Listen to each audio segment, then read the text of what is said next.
kita kena manage the majikan. Make sure the majikan actually complies with the obligation to do the withdrawal and then to carum dengan EPF, and dia pun honor dia punya obligation lah, fit the element. Now my guys have to go out and tackle this group. Kedua, in this group dia voluntary kan, so they need to understand that dia kena nak mencarum, nak menabung, yeah, in that process. So getting them to be convinced and getting it on a scheme is a big challenge for Cik Ali and his team. The third is for us to make it easy for it. Maybe I asked Cik Ali to add a little bit on how he's making things easy for the ahli to be able to put money back into the system. Can I get a mic for Cik Ali? Dah deh. Thank you, Dr. Sri. So basically, one of the things I think you mentioned earlier that we actually have enhanced our app to allow our members to actually voluntarily contribute through our app itself, through FPX.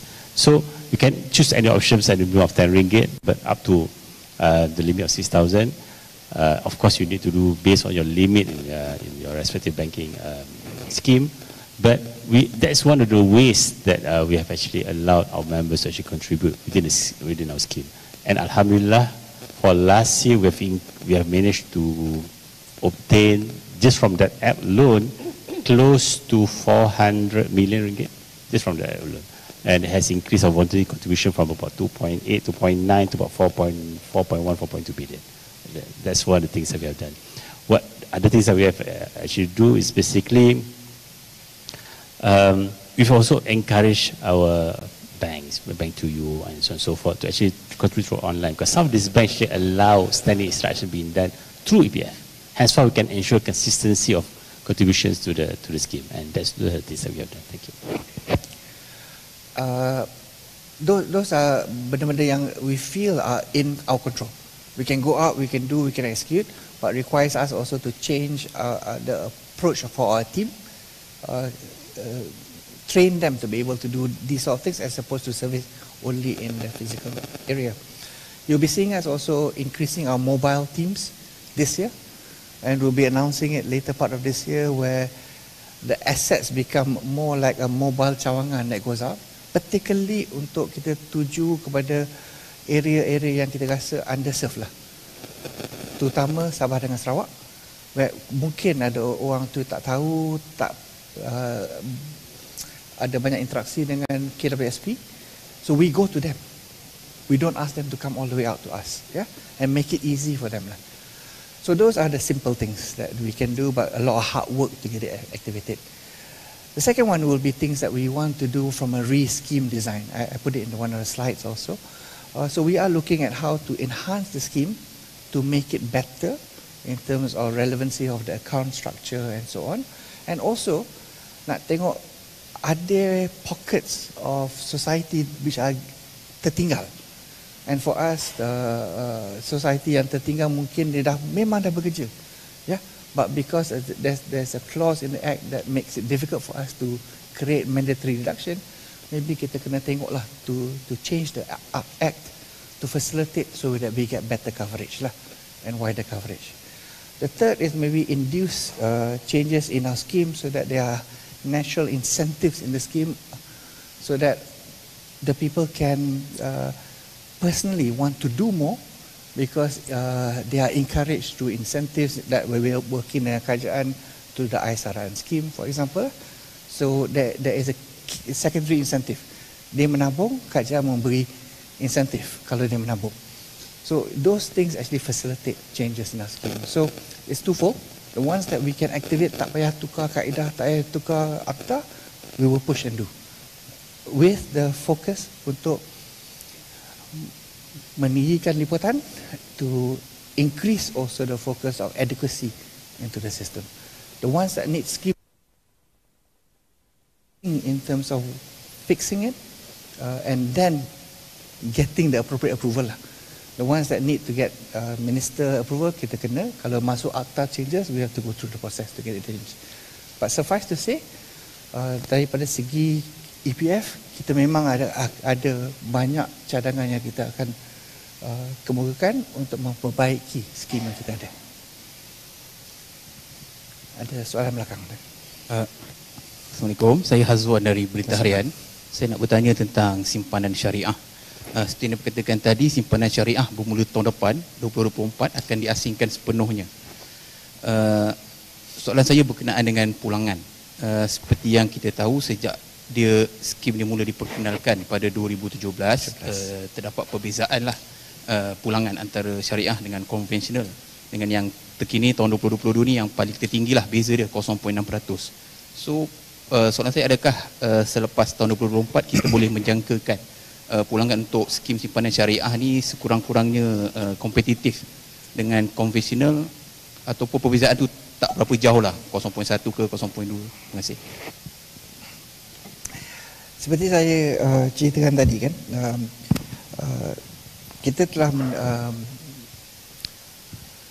launch kita punya skim syariah 2017. Ya, dalam proses kita membuka skim syariah, kita juga mencari jalan agar ada banyak lagi instrumen-instrumen yang kita boleh pakai yang diklasifikasikan syariah compliant lah.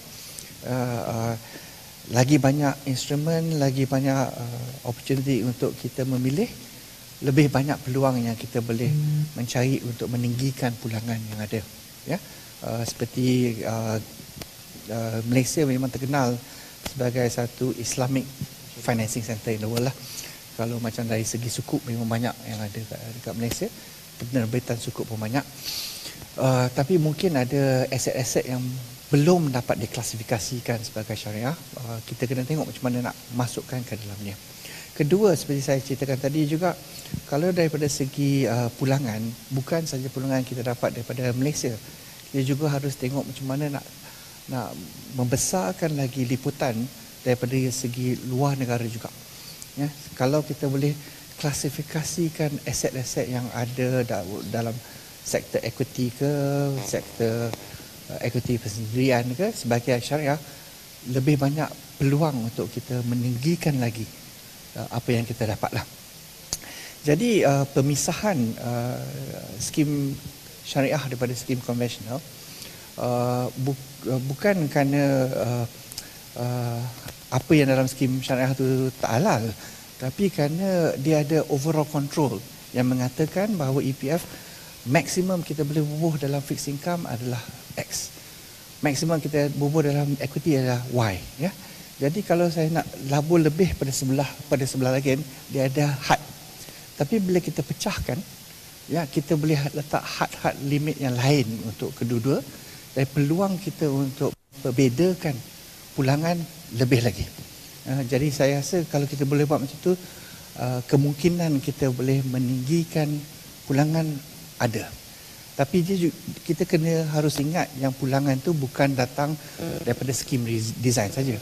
Dia datang juga daripada apakah kondisi ekonomi yang ada. Kalau stock market naik banyak, pulangan keseluruhan mungkin naiklah. Tapi kalau macam tahun lalu stock market semua tak perform, kita kena menangani isunya. Jadi daripada segi portfolio kita kena pandai. Kita kena balance portfolio.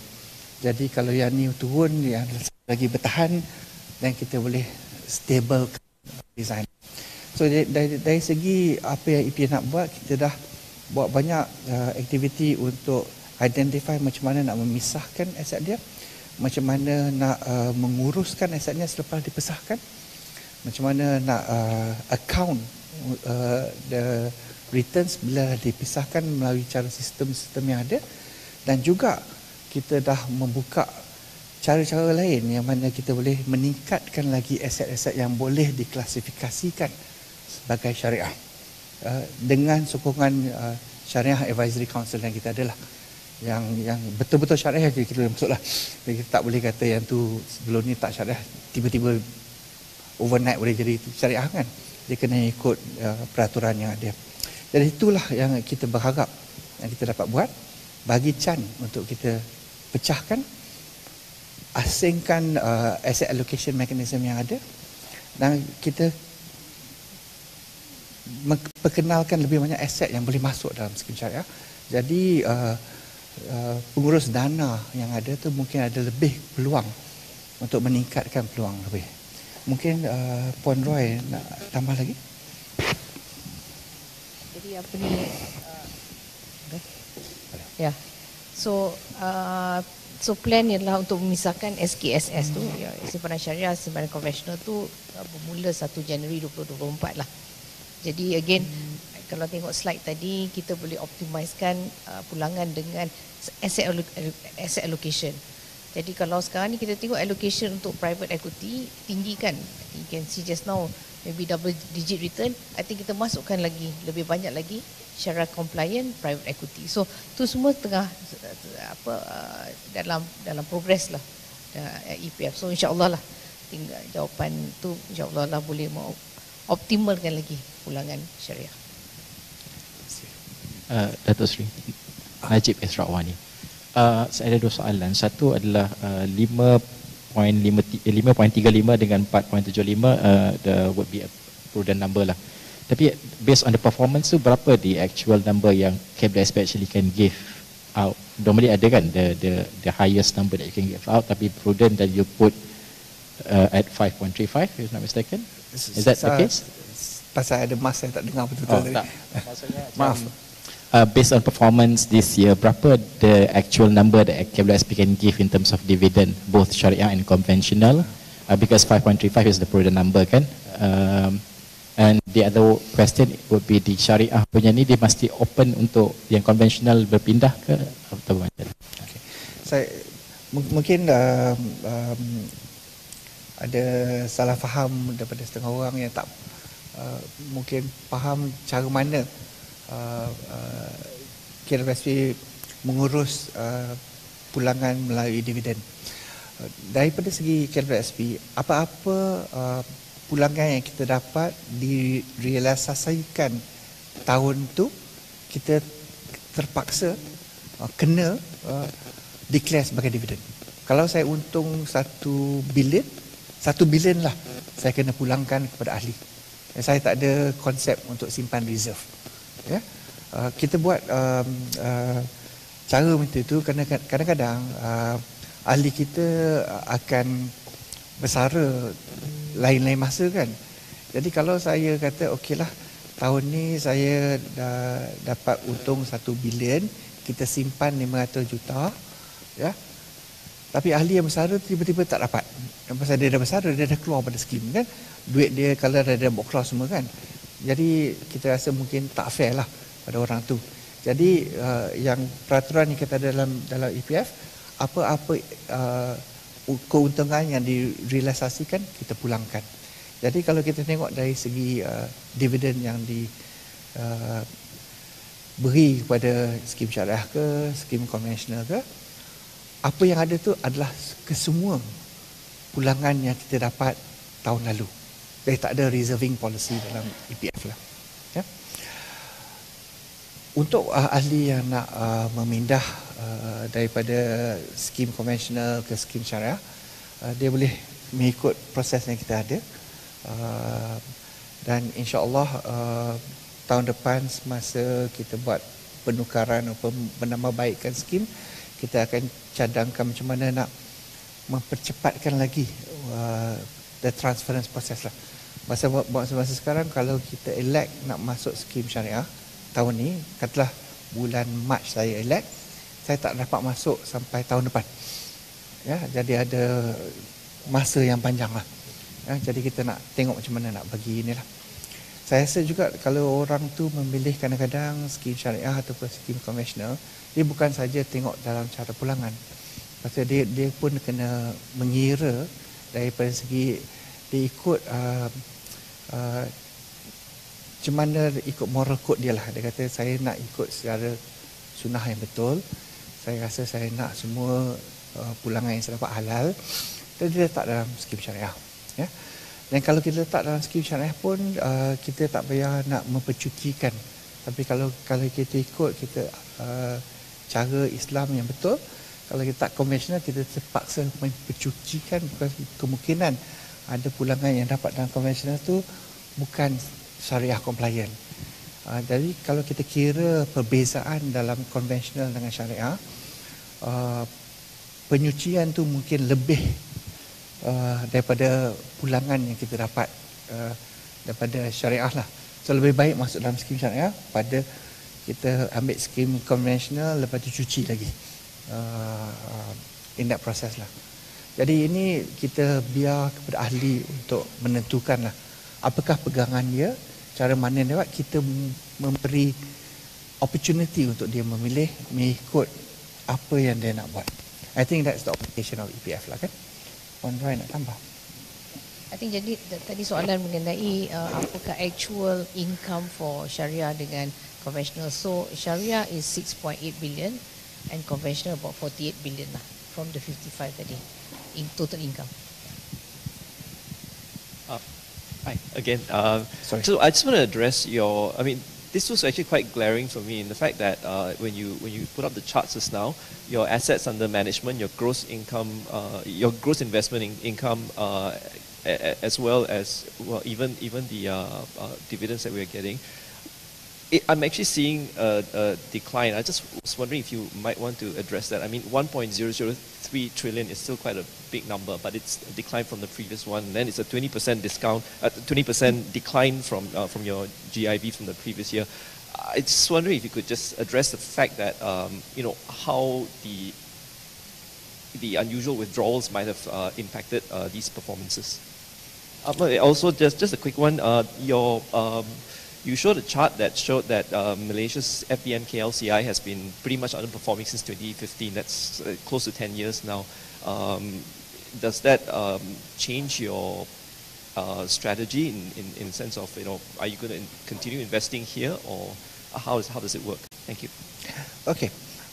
If you look at the net number that we showed just now, okay, contributions minus withdrawals, including special withdrawal, we were in a net negative position of 3 billion lah, because the withdrawal lebih besar pada contribution yang masuk.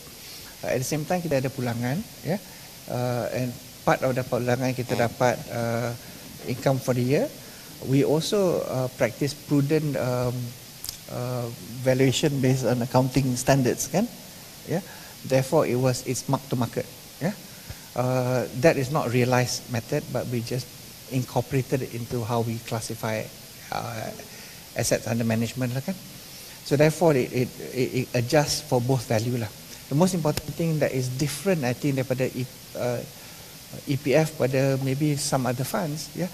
EPF has the strength that we look at things in a very long term. So today, for example, kalau I invest in an asset yang mungkin the current market value kurang sikit, yeah, tapi we have time to wait because our portfolio of withdrawals are very, very long in that period. So it allows the asset to catch up along the scheme. A lot of funds are very tight in the short-term period, and at the period of maturity, they cannot materialize. So I think that's the value of having a pension fund mechanism along the way. And because kita punya asset allocation was robust in keeping fixed income, equity net, we were able to take the balancing amount. Yeah. So even market drop quite significantly, kita punya returns were still quite stable. If you look at KLCI, yeah, KLCI is a mix of a lot of companies inside it. Yeah. And we are a material investor dalam KLCI. Plus or minus 16-17% of market value of KLCI is owned by EPF.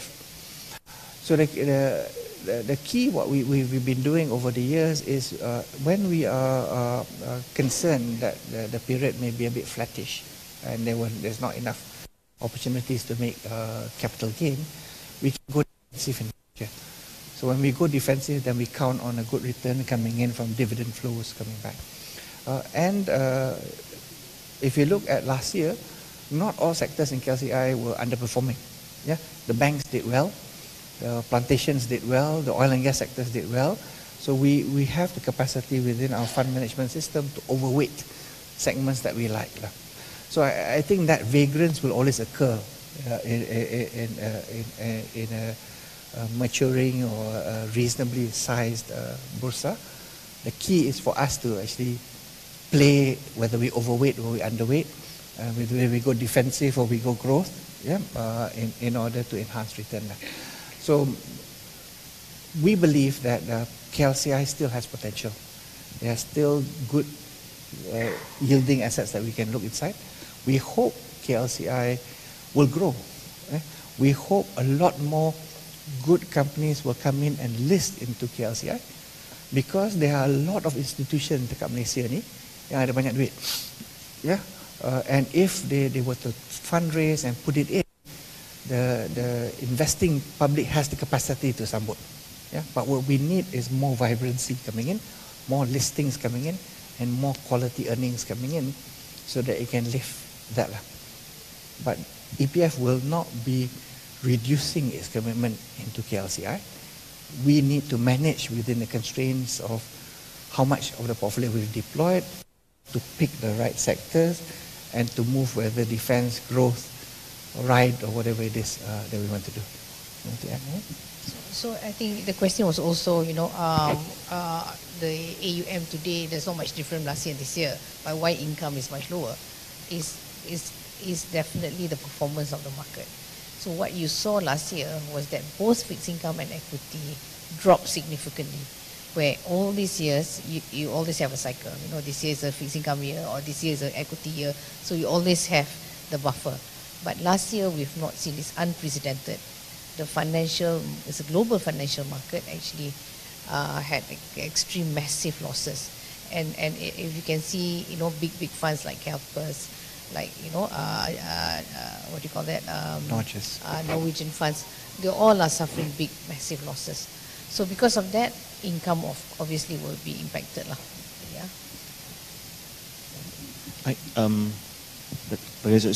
Maybe any last questions? Yes. Ada satu kat belakang tu, and then another one here. Okay, just want to clarify on your earlier you mentioned on the AUM, right?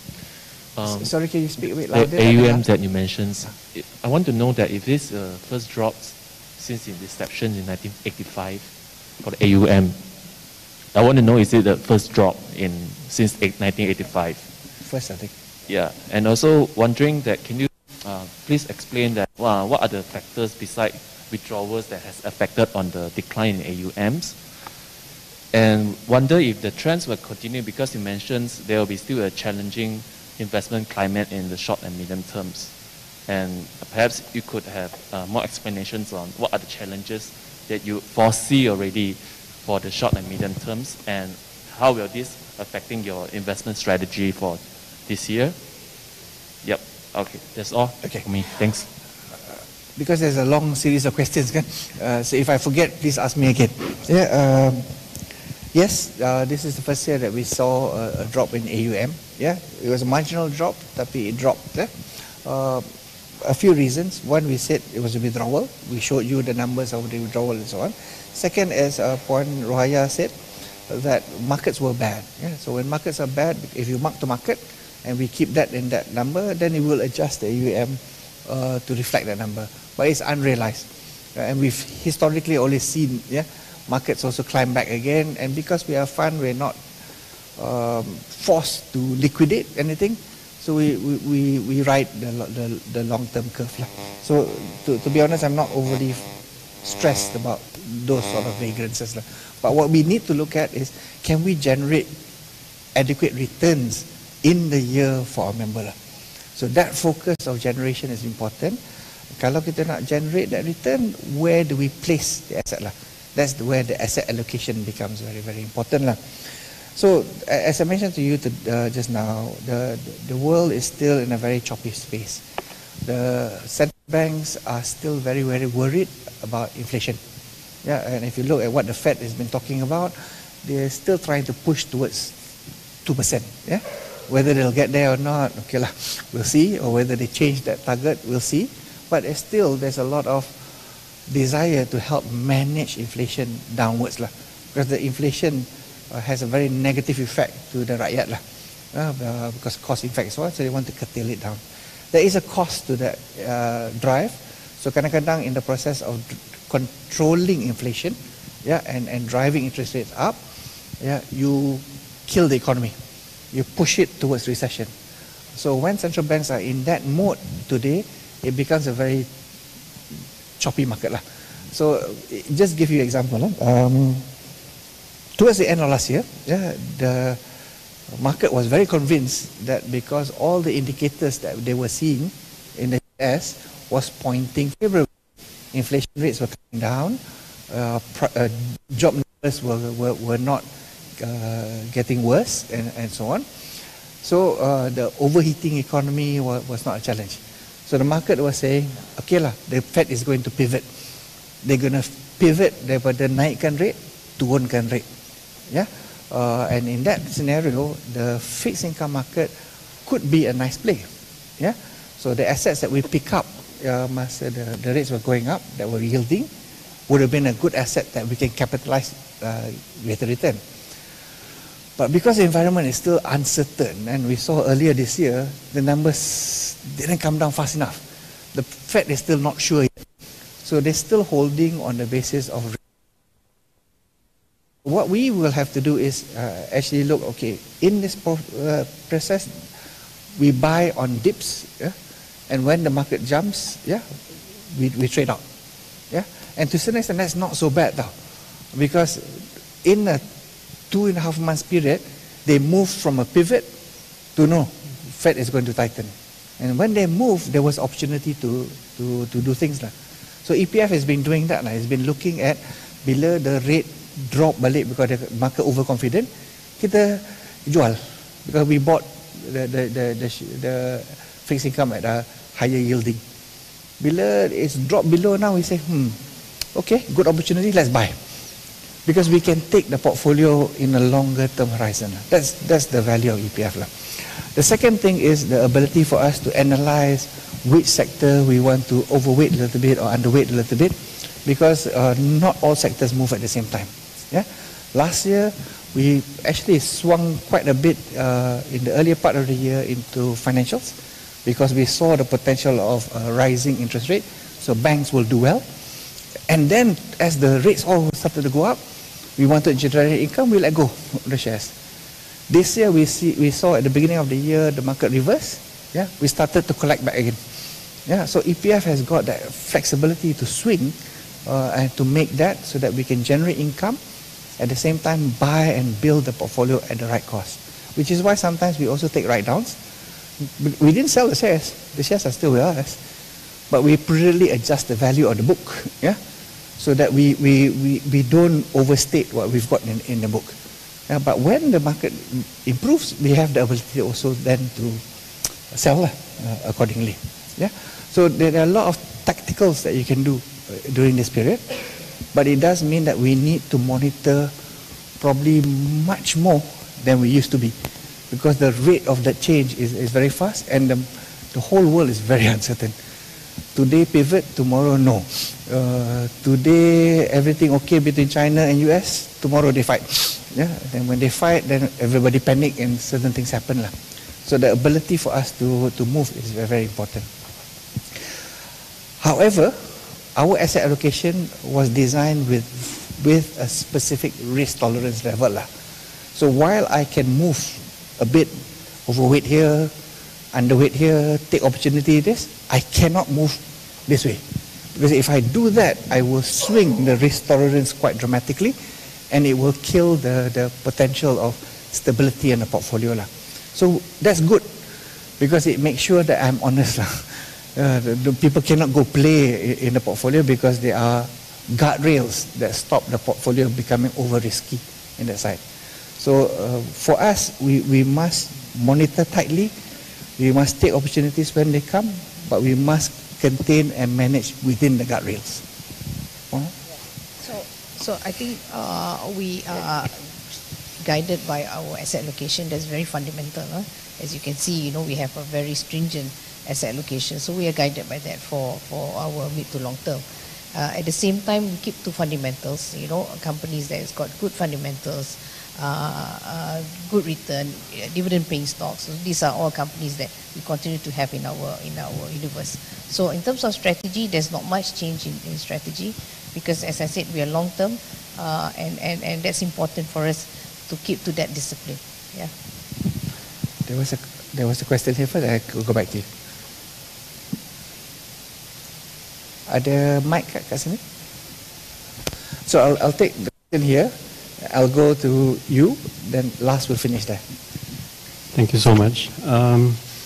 Two questions actually. First thing is that it's regarding about the separation of the Sharia and conventional investments. I guess this means that both will have their own dedicated SAA, but does it mean also that both will have their own dedicated, a separate investment team as well, or one team managing both portfolio? Number two is that I noticed that your investment in infrastructure and real estate has increased over the years. I think a couple of years ago it's about 5% of location. Today it's about 7%. So do you see more further room for improvement in this area? And what about private equity? Will you be increasing your exposure in this area as well? Thank you. Okay. I'll let Puan Rohaya answer that with very tactical questions on that. Okay. So your first question regarding the investment team. So I think there's two ways of doing it. Whether we have a separate team or we have a central team that looks into each asset location. We're still looking at the best possible way how we structure the team lah. Yeah, so that we've not come to a landing on that. The question number two regarding your real estate and PE. Infra. So if you can see, return from real estate and PE are quite attractive. PE last year returned about 12% ROI. So it definitely is a very good asset class that we will continue to invest. And we are also very cautious that at the moment Sharia private equity is not a lot in the market. So we're trying to structure to see whether we can have more Sharia assets in private equity, real estate and infrastructure. Yes, the answer is yes. We want to grow that asset. No. Oh. Whether you curtail so this fixed income tactical, we work on the tactical. So obviously, you're right. One will a trade-off, one up, one down. So there's also a tactical on say public equities or even what do you call that, fixed income. So that's the balancing we do. So I cannot tell you how much we're going to go more. We have to see how the balance works. Yeah, but it is definitely an asset we like to grow. I think overall, within the risk framework, directionally, I think we do want to increase our private markets lah. Yeah, directionally. Yeah. Which segments that we will have to adjust? We will adjust as we discuss the SAA in detail against the risk profile that we want. One thing to be aware, kan, kalau we were to shift our asset allocation by 1%, it's 10 billion. Yeah. Radical shifts actually take a lot of deployment capacity lah. So you cannot imagine that EPF will go from 9% into private markets to be 20% in the space of 1 year lah. Impossible lah, because there's just not enough asset to be able to get, and we won't be able to have done enough analysis whether we're comfortable with the risk profile of what we're investing in. So the EPF portfolio will evolve over time. Yeah. But directionally, it will want to do a bit more private markets. We've seen sustainability and growth in the private markets, and we want to go that direction. One other thing I think maybe throughout the whole of last year, we did not come out as strong in the reportings that actually came out. If you look at for EPF, one thing we've been very, very good in all the years that we've done is to try and put the Malaysian market everyone. That's why we outsource to fund managers who are competent, and then they're able to build the financial market.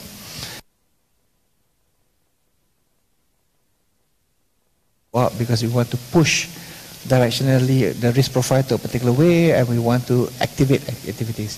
So among the risk mandates that among the private equity mandates that we put out last year, and you see it was budget speech this year, was that EPF is putting aside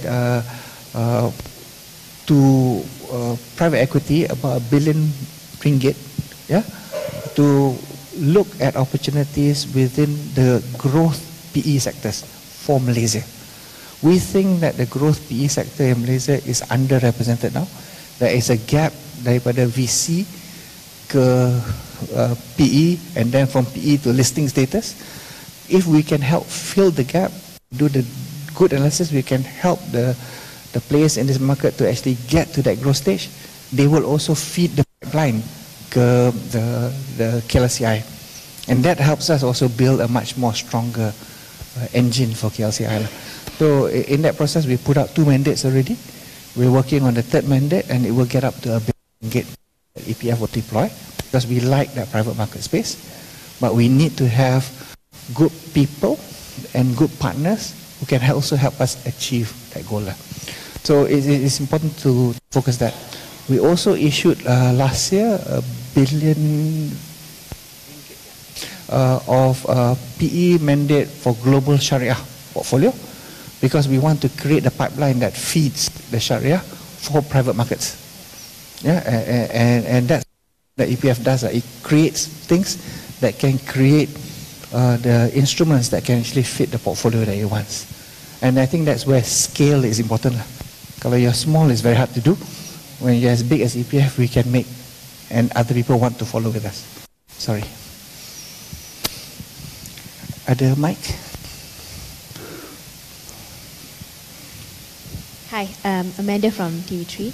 I'd just like to ask, how's your approach in really tackling the informal sector to really engage them, especially those 30 below? It's very interesting to note one of the recent statements by DOSM talking about P-hailing, and they are like 30 and below, and it stated that they found out that over 72% of them, they have Perkeso, and only 22% have KWSP. So is it that they are more, I mean, because Perkeso seems like an insurance scheme per se, right? So are they more less favorable, KWSP is less favorable versus Perkeso? Maybe what's the approach to tackle this mindset? I'll let Ali pick up this one. Okay, thank you. Thank you, Sri. So, as you are fully aware that we are mandatory contribution for formal sector, but for informal kita is on sukarela basis. So, as anything, but Alhamdulillah, what we have done last year, we managed to increase the informal sector coverage from about 300,000 members to close to 550, if I remember correctly. It's a challenge, I'll be very honest. Memang benda agak mencabar. And we sometimes have to work with partners. I think Datuk Sri have mentioned yang we actually work with partners like Grab or GoGet and so forth. And we try to tap on their network through their agents and riders untuk menggalakkan all their riders to actually contribute to EPF voluntarily and so forth. These are some of the things that we have done. We also have done things that we may have not done before. I'll give an example. Our team Bersing actually engaged with Persatuan Nelayan. How to attract them to actually. We acknowledge that this is a challenge. This is a journey that we have to go through, but it's something that is necessary for the whole of Malaysia. Henceforth, we are embarking on this journey, and inshallah, we try our best to do it.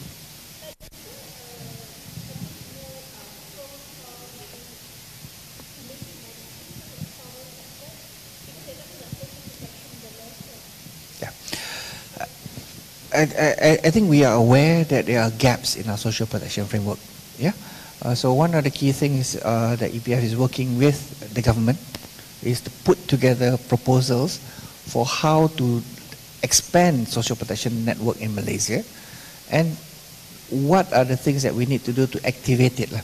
So from an EPF point of view, macam I mentioned tadi kan, there are certain groups within the network today that technically should have already been considered as mandatory.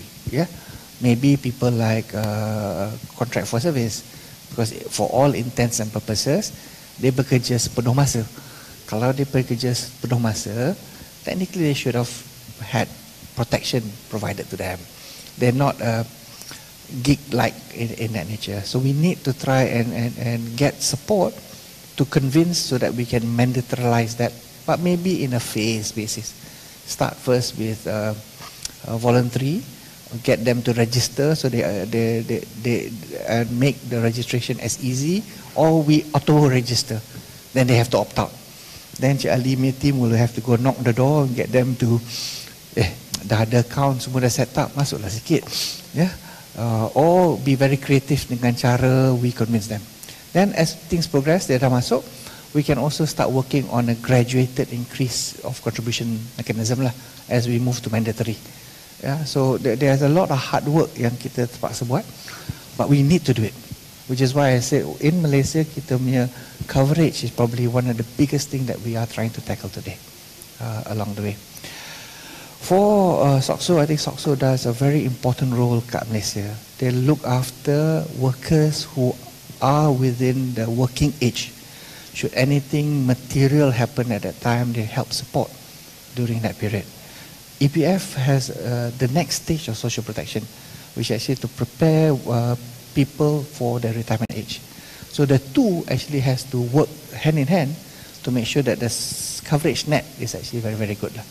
So each does differently, yeah, but both actually enhances the social protection scheme in Malaysia. Okay, maybe last question tadi yang kata kat belakang tadi.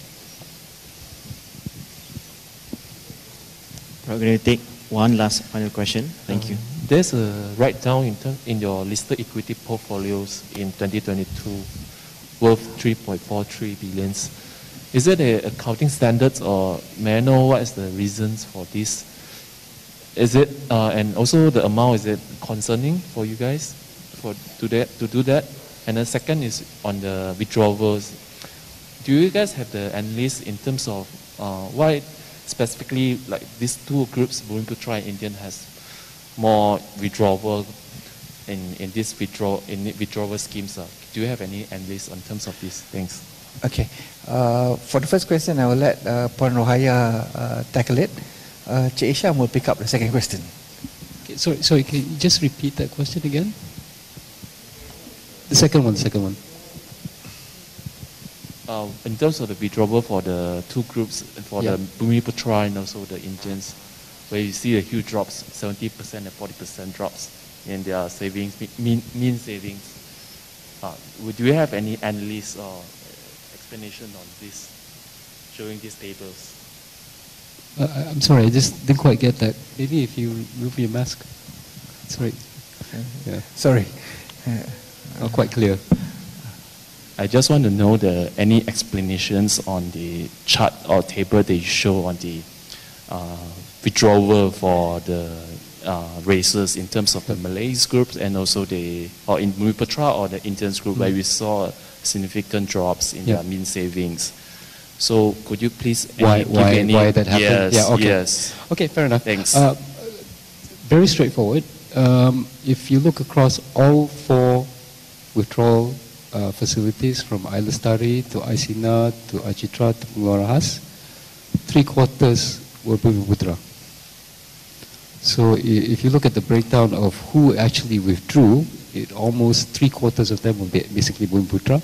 I think it was something like 2/3 were Malay, and the others were the other Bumiputra.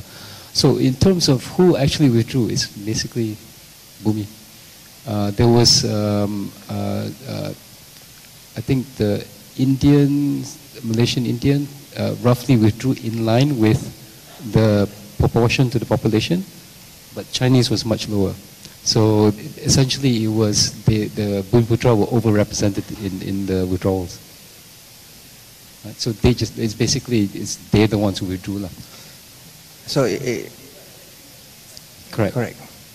So basically, in effect, the drop of the mean is because the pengeluarans touched the bottom end of the membership lah. So if they started with 10,000 and the 4 withdrawals allowed them to take up as much as 10,000, they emptied out their account. Yeah. So if people started off with a higher base and the maximum was 10,000, then the effect was not so material lah. So there were two issues lah. Satu, what was the starting base orang tu at? Yeah. The second is, what was the maximum that they withdraw? And both schemes were also students lah. And because of that, it goes to where it is. All right? You were asking about the write-down.